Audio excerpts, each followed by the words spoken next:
این نیهال‌های سبز در این زمین رستنی سوی نام داشته در 2 ماهگی زمین را سبزپوش نموده است. از حاصل آن روغن استحصال می‌نمایند. وطن رستنی سوی استرالیا و منطقه‌های جنوب شرقی آسیا است.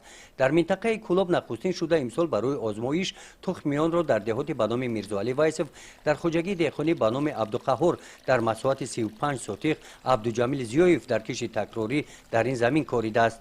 این رستنی به گروه عائله رستنی‌های لوبیاگی داخل می‌شود. خوبیش در اون است که میتونی روغن کشی استفاده بری باز میتونی همچون خاک استفادهش کنی. عبدالجمیل اگرونوم صاحب تجربه از منفعت کشتی تکراری زمین را خوب درک می‌نماید. برای همین هم بعد جمع‌آوری حاصل اول زمین را خالی نموده در این خطه جواری مکه و در مساحت 1 هکتار ماهیون کشتی پنبه‌دانه گذرانیده است. با کارکرد سری وقتی زمین نهال‌های پخته کشتی تکراری نشونمای خوب یافتند. هر یک نهال پخته این زمین گلوشانه فراوان دارد و در حال کورک بندی قرار دارند.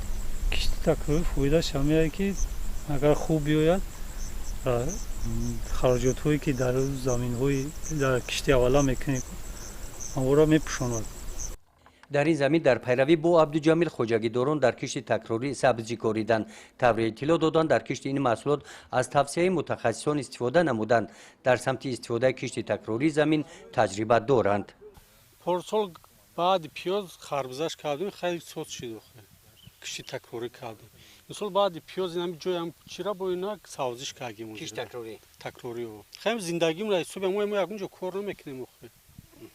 ما اویلام پول نیست به زمین زندگی نپردیس.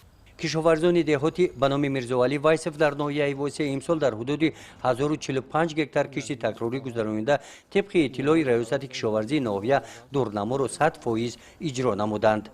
گزارش خواجه نظریف خدای نظر ظهروف از ناحیه واسه برای برنامه اطلاعاتی نوید.